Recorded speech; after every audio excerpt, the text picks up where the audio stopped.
Welcome to One Thought at a Time with Ian Travers, where we get curious about what makes us tick. My guest today is a person who brings a new meaning to the phrase triple threat. Welcome, Lara Small. Hi, Ian. Thank you for joining me. Not a problem. Delighted to be here. So, depending on when this podcast goes out, people won't realise how maybe a challenge it was to get here through the floods and the rain that we've had in the last sort of 24 hours. Google did all the work, so it wasn't too bad. But Excellent. Yeah. Well, look, let's settle into it by starting the way I would normally start here, is tell us how you spend your time. Yes, okay.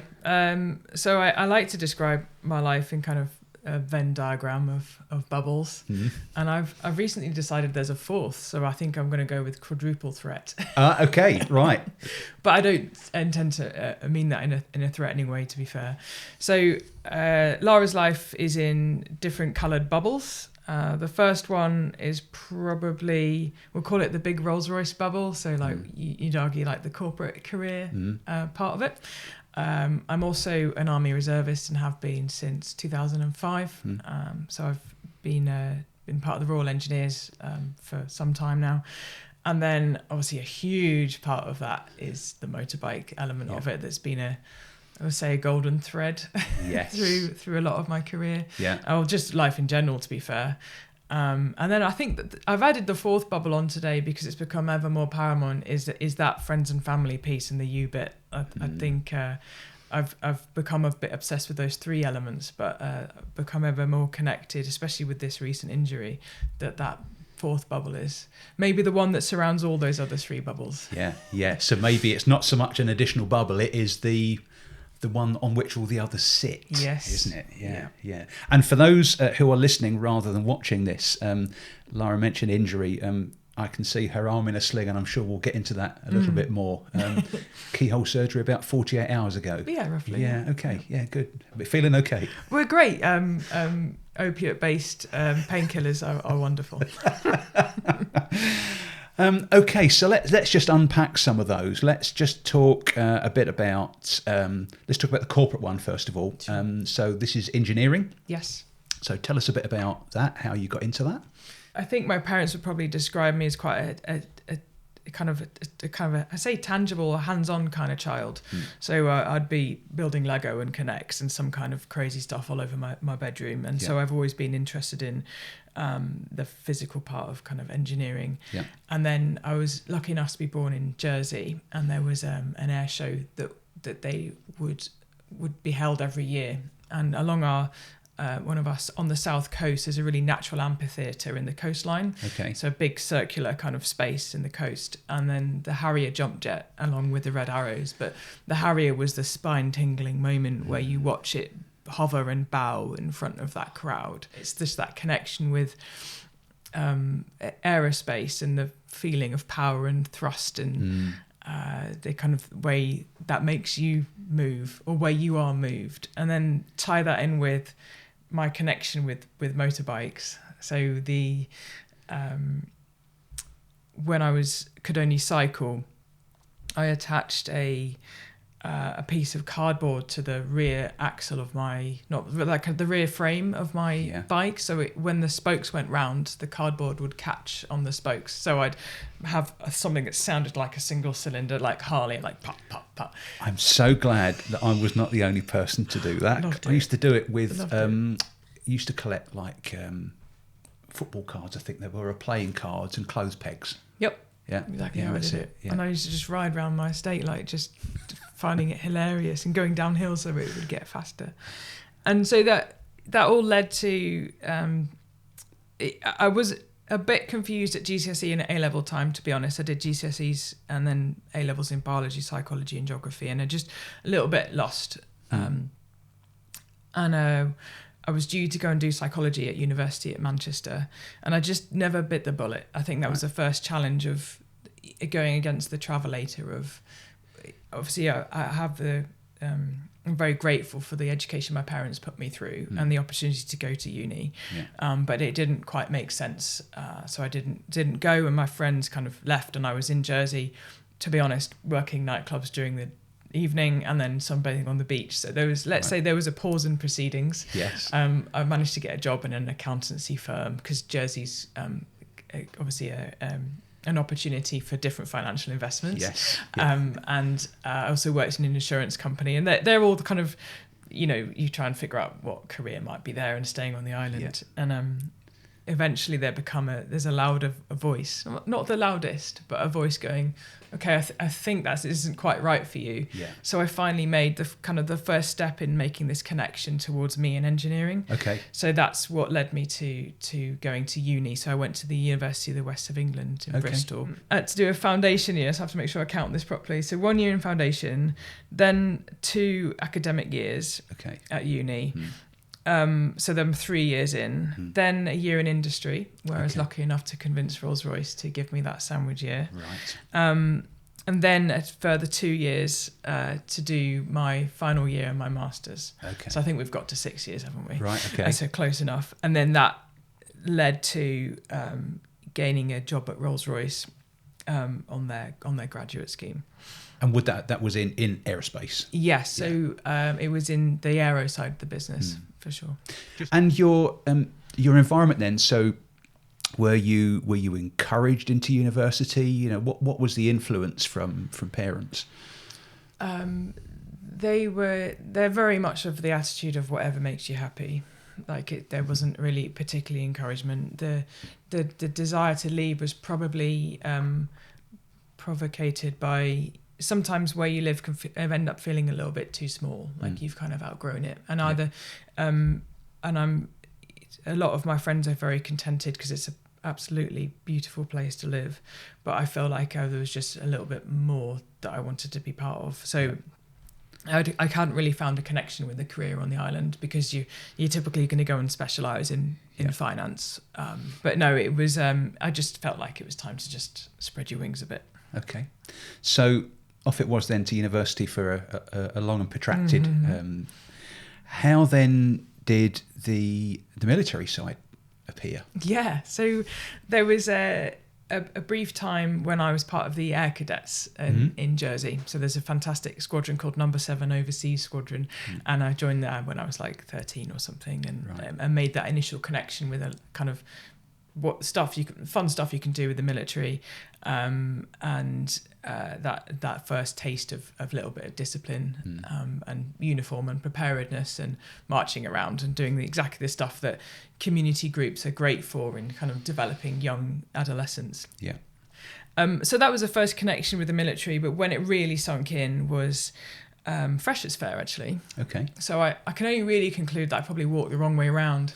And I'd potted off to what I thought would be more of a connection degree-wise with the Royal Air Force. So there's something called the University Air Squadron, where you'd spend a bit more time flying.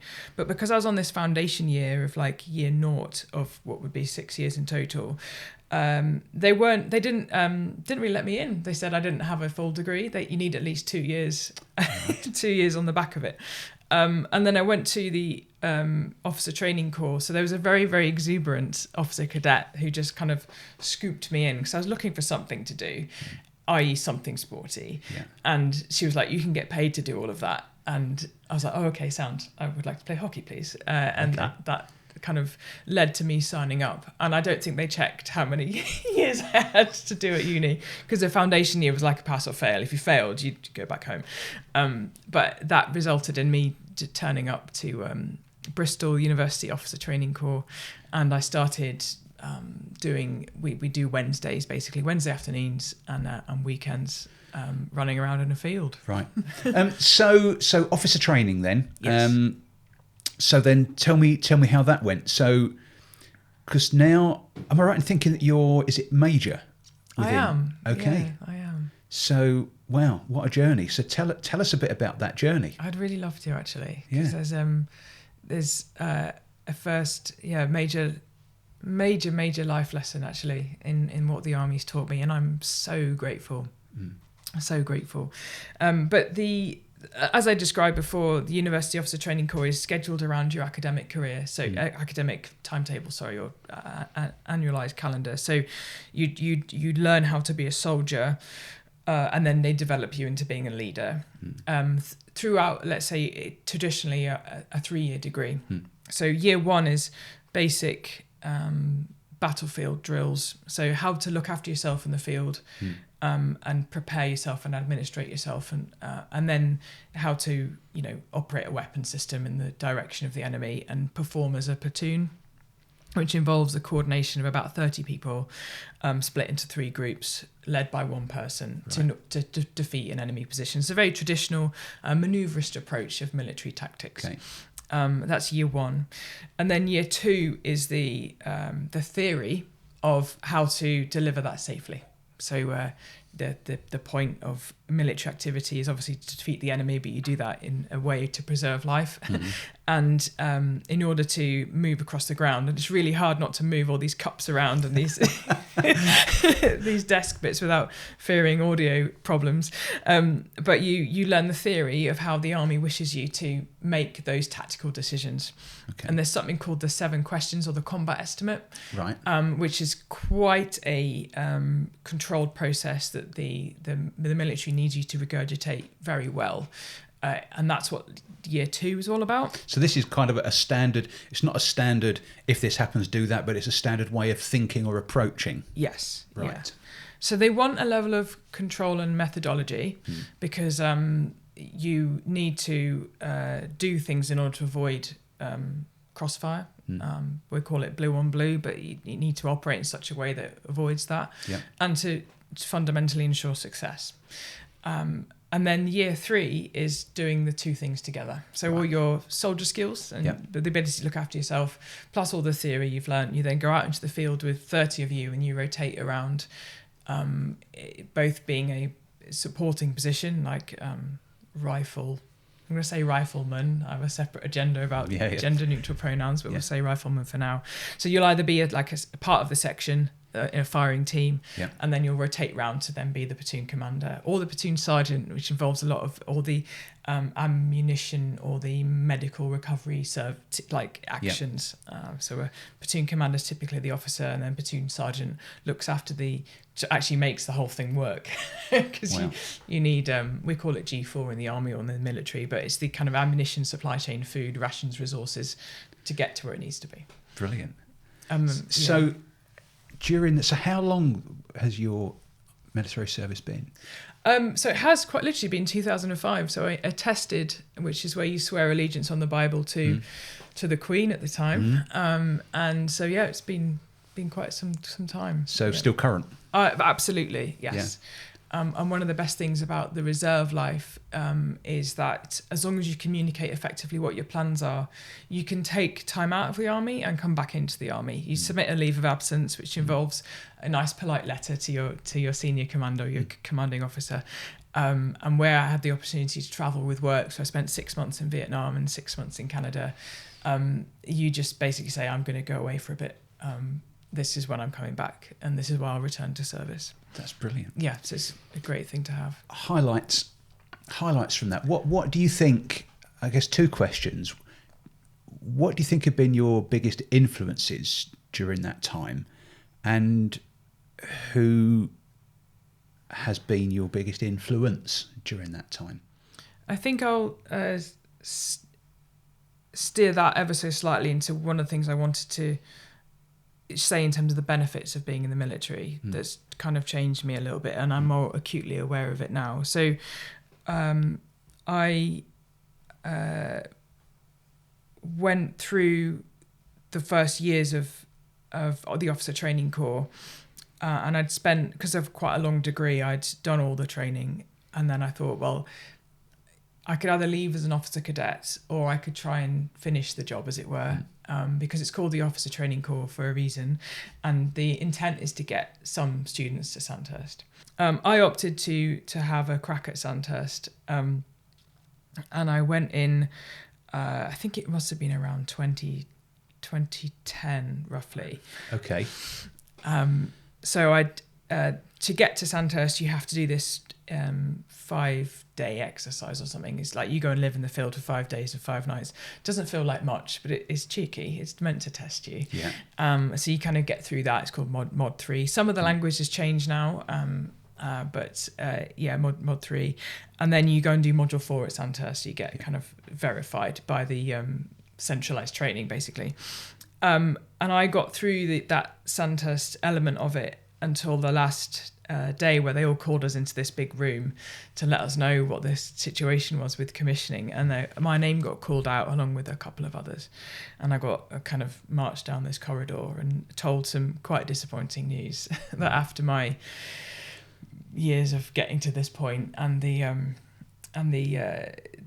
assessment process, that I'd basically failed. So I'd spent a further few weeks now having failed at Sandhurst, and you can imagine the kind of deep drop of failure. I hate the army. I hate the people around me.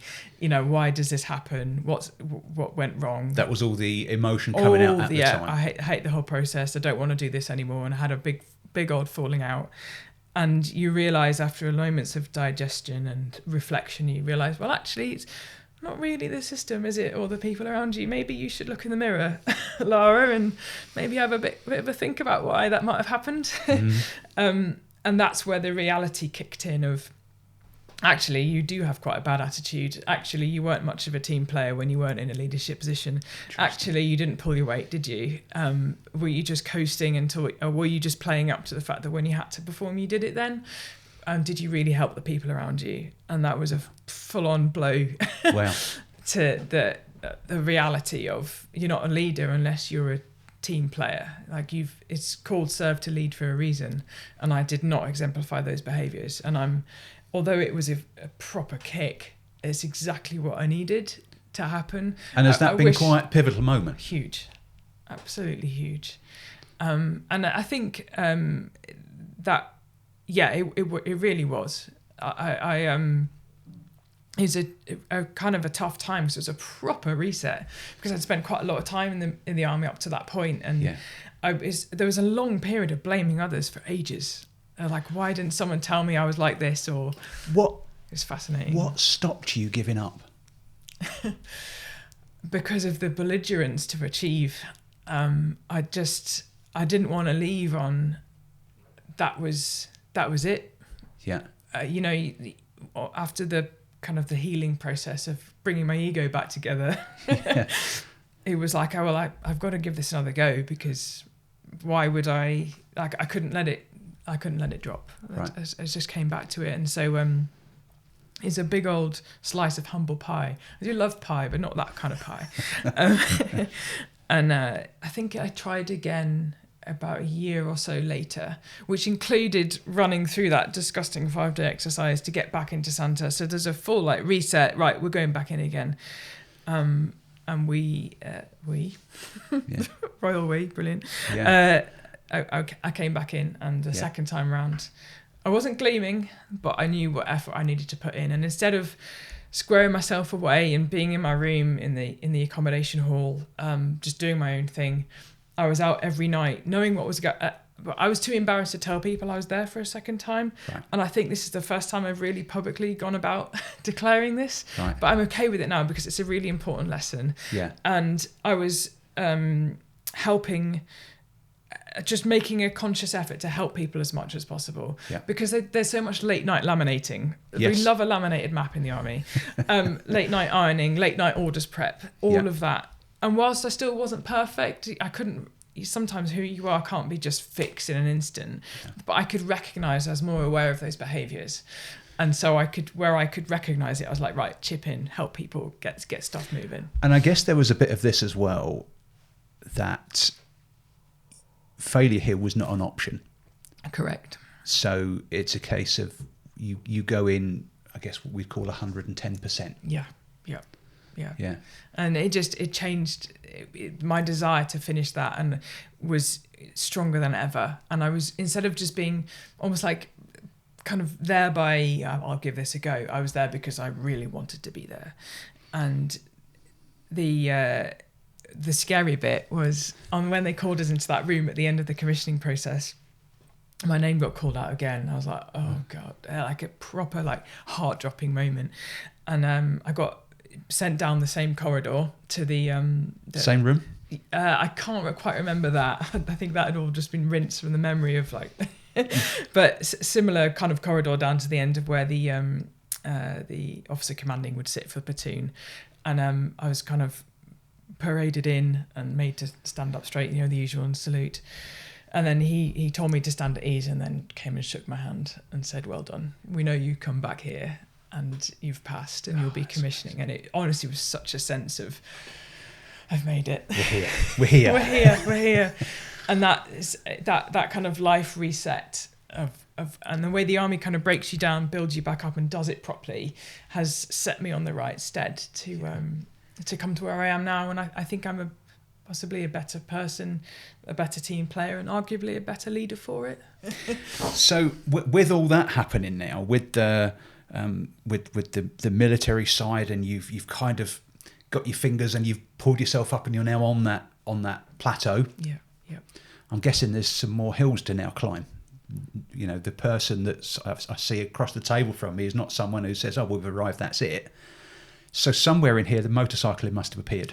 Yeah. But I think that's what has probably been there throughout. So right from that, putting a bit of cardboard on the back of my bike to make noises. Yeah. There's been we'll go back to that golden thread thing, but that connection with bikes, and probably that little bit of rebellion. Bikes can be associated with that sense of freedom and rebel attitude. Yeah.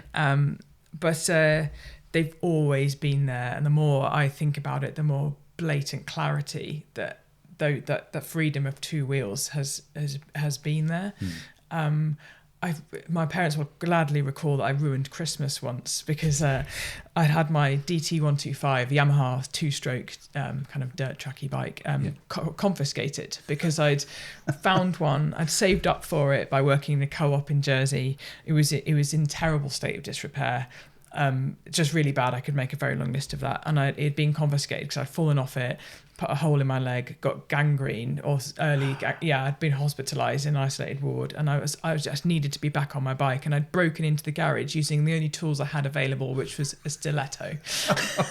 Like just a high heel thing that I'd just managed to chip away and get through the window and then escape on my bike with a knee that wouldn't bend. It was very naughty, but the desire to be on, in my dad's word, the damn thing, was so strong, and I just love that sense of movement and freedom and feeling. The picture that you paint in the head here of being so desperate to get on the bike that you break in using the heel of a stiletto. I mean, it's odd. You're driven. That was so odd. But I really am, and that's. Even when I was at uni, I did a few evening jobs, but that's where I worked for a company called Scooterman, which I think still operates in Bristol. Right. And that kind of got my fix when I couldn't have a big bike license. Right. So that's when you ride a small monkey bike to a client's car, and then you put it in the car and you drive them home. That was the best student job ever. It was hilarious. And then when I finally started working at Rolls-Royce, after a few years I'd finished travelling, and I'd already made the connection with we wear the right clothes for motorbiking. So there's a few awkward scars from not wearing the right clothes in the early 2-stroke days, and then buying my first bike. And then it was a Honda CBR 600F, so like a sports tourer, and did a few road trips, and then I took it on a track day around Mallory Park, and then the instructor came round afterwards. I still had a high-vis vest, they wanted me to wear that, and I had the rack on the back for getting there with all my stuff, and the chap that was looking at us at the end of the day was like, "Where did you learn to ride like that?" I was like, "I don't know. That's how I ride." I mean, I've watched some of the clips of you racing on the interweb, and it's insane. I mean, to see you coming out of some of the corners with your front wheel off the ground. I mean, tell me about that. I mean, what on earth is going through your head when you're doing that? Just deep joy. deep joy. So I think the stuff you might have seen recently would be my latest racing, my last racing weekend at Cadwell Park. So there's a corner called, it's called the Mountain. It's not really a mountain because we would perceive a mountain being a mountain, but it's one that allows the jump to happen. And if you watch any of the BSB riders, they are fully launching themselves off it. And you've been round Cadwell probably. Mm-hmm. Yeah. So the bike I was racing recently is a Kramer Evo 690. Right. So it's this big 690 displacement single. Yeah. And it's very light. And so when you get your apex is right prior to the jump, the front wheel crests and rises beautifully, and you just hold the power and then just let it drop before you whack on the brakes into whole bends. There's something. So I spent a bit of time around a few racing drivers, and watching you describe that, there is a thing, and you can kind of tell the drivers who are at one with it by the way that you actually just went through all the motions in front of me here. Stunted of that court. Slightly. Yeah. So, of your Venn diagrams, which one makes you smile the most? Okay, so there's, I've got to be honest. I think I'm going to give myself a little bit of leniency in this answer. The joyous, genuine smile of racing. It's got to be motorbikes. It's got to be that connection and the sense of achievement of coming back off a race, and the recollecting the battles you've had where you've been quite literally like shoulder to shoulder with someone about 120 miles an hour chasing for the same bit of tarmac and that apex. Like, that's a phenomenal thrill, and the joy. And the joy is the joy is in the race or the winning? Great question. I think I've had a culmination in the taste of winning quite recently. So though I sit in front of you now with a slightly torn shoulder, I won every race that I turned up to, and that has taken many years to get to that point of riding very capably to turn up to a race weekend and beat everyone. Yeah. And that has felt great. But I think there are certain races where you can be mid-pack or the back of the pack, and you're just battling for space with someone, that I think also has been a brilliant achievement. And I think if I really reflect on, it wasn't getting over the line that was the best bit, it was the argy-bargy in between that led to the best memories, whether you're just overtaking someone down craning curves or fighting for space at the top of Hollywood. Like, well, I'm not giving up. Are you going to give up? Like, are we going for this? And I can still see him there. Like, yeah, I'm going to take this bit if that's all right. That's brilliant. So it's the thrill of it. It's the thrill of it. And you can tell. I mean, you're absolutely lighting up with it, and the way you're even glancing across to that, the bike that's next to you, that process. Yeah. And I guess this is the thing. There are a lot of people who race in lots of different categories. There aren't many people who win. Therefore, there has to be a reason that you do it. Mm-hmm. That's, hence, the curiosity about, what's the biggest... I mean, clearly winning has to be satisfaction, but to enjoy the process, to enjoy the race... I'll say it slightly caveated. I don't go in a race just to participate. Mm. And you've got to pick the right race. It's very much horses for courses, wherever that etymology has come from. But there have been racing championships where the likelihood of me ever being at the front is slim to none. Mm. And I didn't have so much of a connection with that. When you try and... You never really go out to win a championship. To win a championship, you have to have started about 5 years ago. Because racecraft and learning has to happen to get to that point, which is why I'm so grateful for the recent tastes of winning. Yeah. Because Ian, you know all about this, about the mental attitude, but you have to think like a winner. That matters to get there. And there's so much conscientious choice that has to go into what winners think about. And there's a much further debate. We could have a whole series on the power of the mind in that space. Yeah. That's really interesting, and that is this. I guess I'd put it. You put on your race head, don't you? And whatever that is, whether that's a meeting at work, whether that's about to go and engage an enemy, whether that's about to go and race around a circuit. I think we all have a process that we have to get into, don't we? And get in the way at your peril. Yeah. So, Lara Moto then, Yes. So you are Lara Moto on socials. So what's that? How did that come about? Where's that going? Thanks for asking that one, actually. So there's a hark back to the my Rolls-Royce career, because it's one of the things I wanted to reflect on. But Rolls-Royce is a brilliant company. Like, I genuinely would not hesitate in recommending it to anyone. It's a fantastic company, and what it does, it achieves, and the products it makes. But like any big company, or any company, in fact, you can lose yourself in hours and commitment to the task in hand. But it's so easy to start overtiming yourself and creeping into a level of work that you probably can't sustain. Yeah, it happens. Yeah, we become addicted to a bit of overtime culture, and you end up punching so many hours in the week, and by the time you've realised, it's probably a bit too late. And then you come back to that Venn diagram, and actually, one big bubble is eating all the other bubbles for breakfast. Yeah. And you've lost your hobbies, your time, your family, all of that. And then you become not you. Correct. Yeah. Yeah. So there was a snap. And there's a snap where, and it's not, again, if the army lesson has taught me anything, it's not the company's fault. You have to take accountability for your own actions and your decision making. You can stop sending that email. You can stop working those ridiculous hours.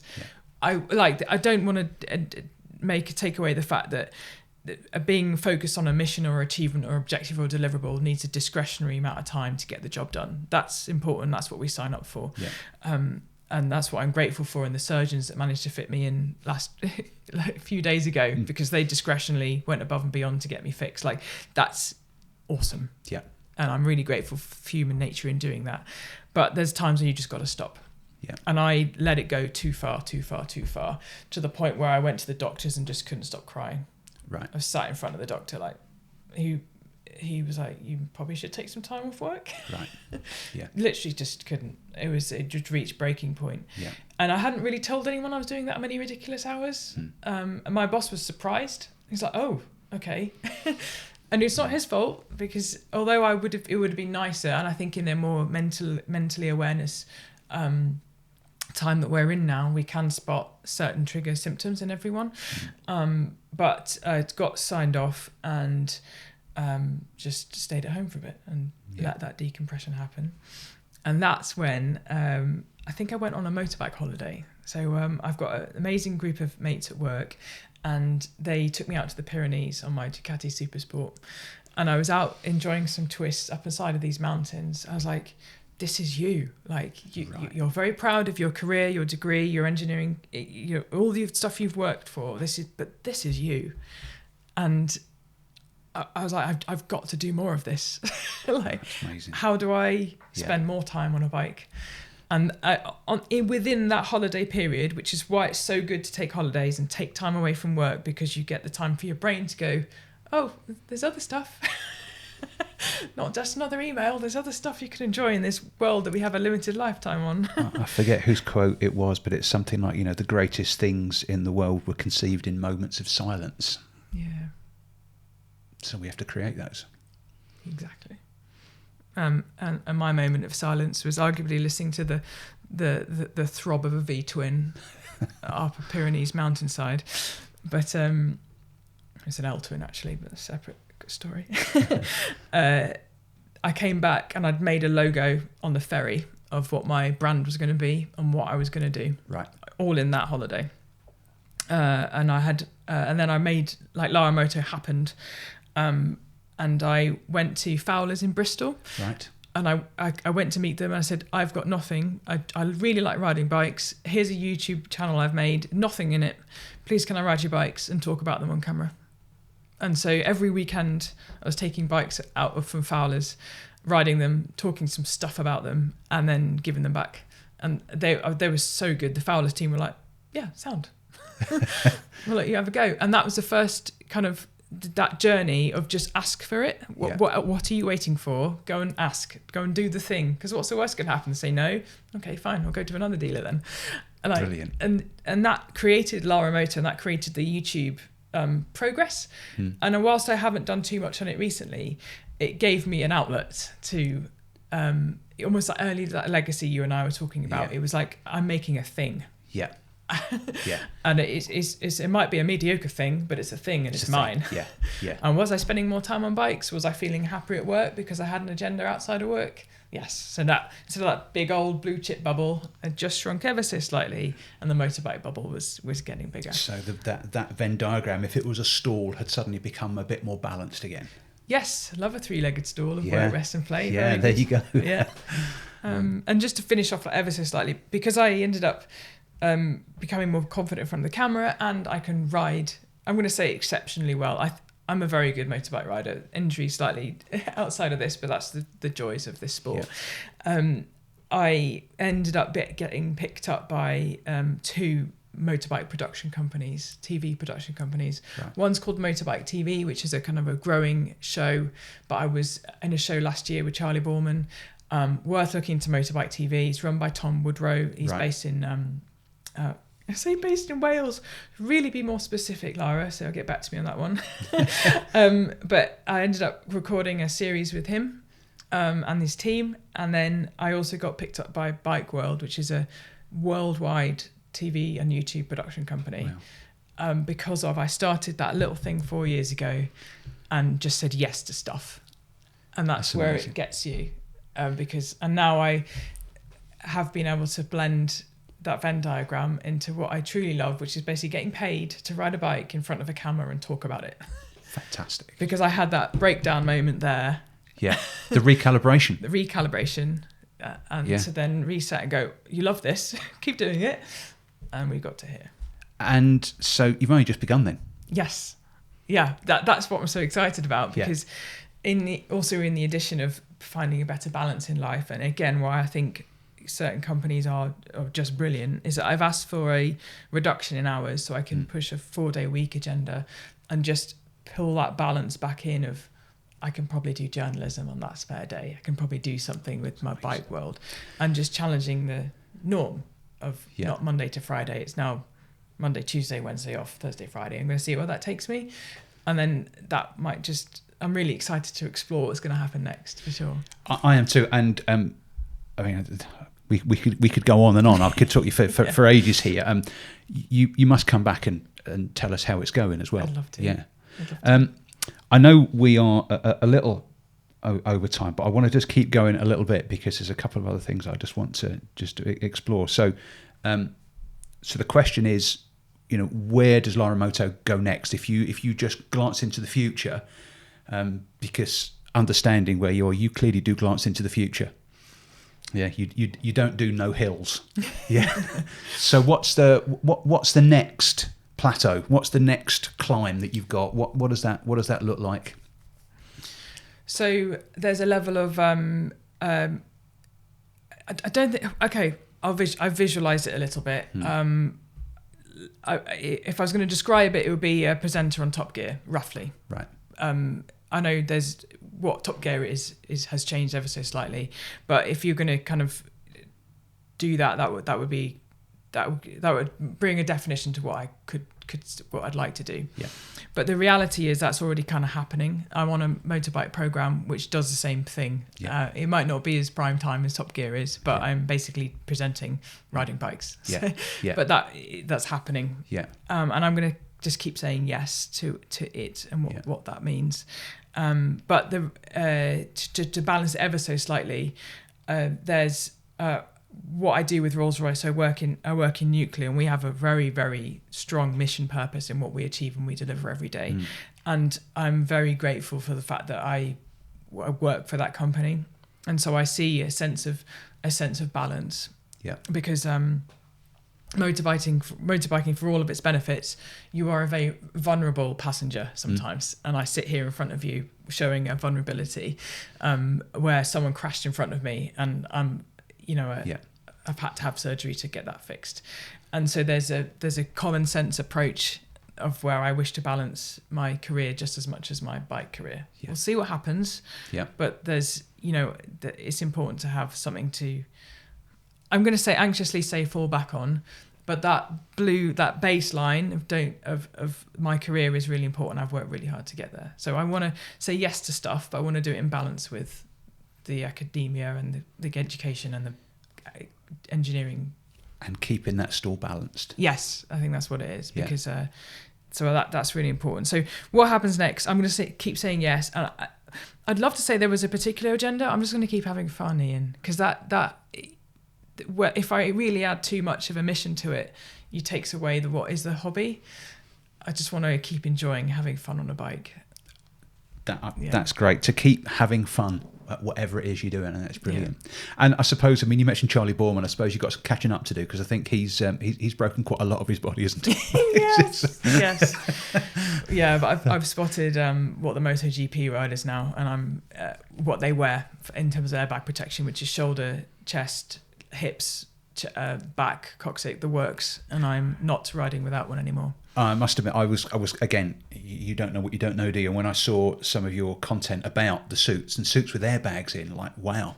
I mean, it's so obvious when you think about it, but I'd never even thought about it. So these are my leathers. So these are the knackered leathers that I crashed in at Cadwell Park. It's actually 2 sets.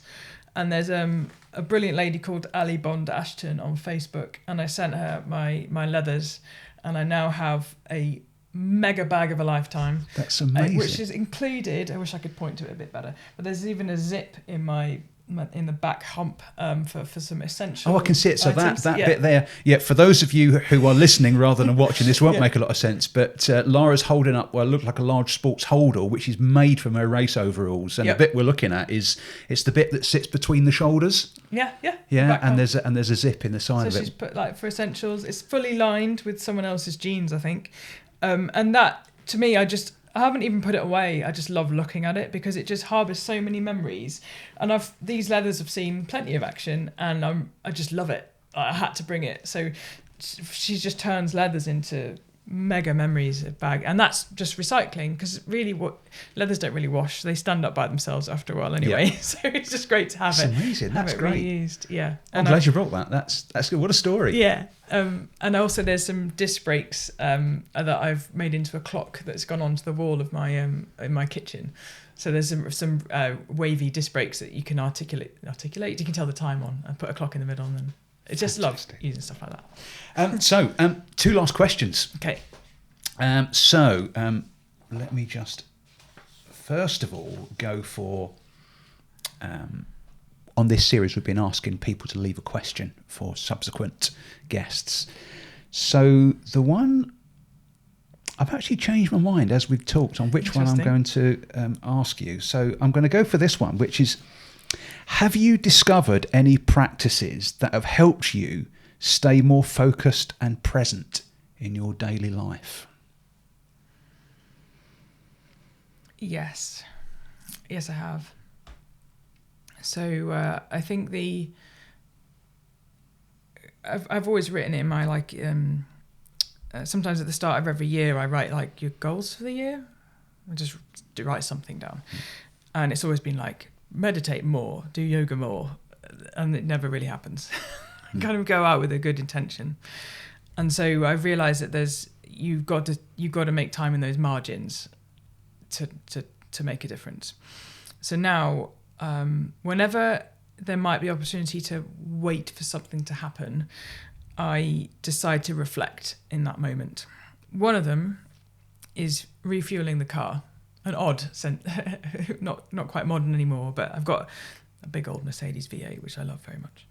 And it takes a while to fuel it, right. And instead of going, taking ages, just watching the price go up on the pump, I stop and I just squeeze the pump lever and I just smell and just enjoy being there. I know I'm in a garage forecourt, but I just go, what are you great? It sounds a bit fluffy, but I'm really grateful to have this car. I can waft the smell of the fuel going in. I can feel it through my arm. And I try and be present. That's amazing. In those little moments of gratitude. I think that's so powerful. Something which I guess I've really learned over the last 2 years, 2, possibly 3, is that we have this image, don't we, that meditation is about joss sticks, bean bags, but it can be, if that's your thing, but it can be those moments of just being present in the moment. Yep. While you're in the shower, while you're fill in the car. I mean, that's great. It's the first time I've heard, but I mean, it's a big tank. That's a good couple of minutes or so, isn't it? But yeah, making that space, I think, is that's brilliant. And I'm really glad that you've shared that, because it doesn't have to be 20 minutes sat on a yoga mat. No, it's just that little bit of mental fitness. My final question for you is, if we could conquer time travel, you know the question. If you could write yourself a letter for the younger Lara to find, what would you say in it, knowing what you know now? So the first thing I would like to tell younger Lara is thank you. Seems a bit odd, I know. But I don't think she knew what she was working towards. But she embarked on a journey that has led to a position where I can capitalise on those 3 bubbles. So engineering degrees aren't easy. I found it particularly hard because I didn't have a natural affinity with some of the more physical sciences, engineering sciences. And I put my heart and soul into that degree. And that was the first lesson of, I don't know why I did it, but I just knew I had to do that. And that was the gateway to that career at Rolls and the mission I went on. And that's led to me to a position where I get to race around in a circle, which costs a lot of money. Yeah. There's one only way to be a millionaire in racing, and that's to start off as a billionaire. Right. That's great. I like that. Yeah. So I'm grateful. She didn't know what she was doing, but she knew that those kind of slightly institutionalized career goals of thou shalt finish uni, thou shalt get a good job, thou shalt get chartered. Yeah. I'm grateful that she did that. Yeah. Because it's got me to this position now where I can be more enlightened with what else you could do. So the foundation that she gave me, I never really thought myself as a third person, but seeing as you've given me the privilege of a letter. Yeah. But also the other one is, why could you just not be kind to yourself? There's so much mental abuse that you give yourself. I wish that could stop. Just like, be kind. And we do, don't we? Yeah. You are your own worst critic, and in a way it's something to celebrate because it keeps you pushing harder and further and pushing that limit. And the third one is cold tyres, Lara, respect them. Don't mess around. Yeah. Speaks the voice of wisdom. Yeah. Oh, so that's the injury there. So there's let's say a quarter missing off the end of my left little finger. So now I can only count to 9 3/4. Right. And I can I get 10% off nail varnish. It's pretty good. Right. But I have to show you one other thing, which you have to kind of guess which character I'm portraying as a result of my injury. It's found in Scotland, often in a lake profile. Oh, it's Nessie. Oh, my word. So if this, again, this won't make any sense, but Lara is showing it's her injured hand behind a sheet of paper, and it looks like the profile of Nessie, the Loch Ness Monster. Exactly. So fantastic. There we are. Cold tyres. Brilliant. Lara, it's been a joy. Thank you ever so much. And, well, I don't need to wish you all the best. Wish you will keep climbing mountains. But come and share the progress with us. I'd really love to, Ian. Thank you for having me on. Super. Thank you. So that has been One Thought at a Time with our guest this time, Lara Small. And if you have been, thanks for listening.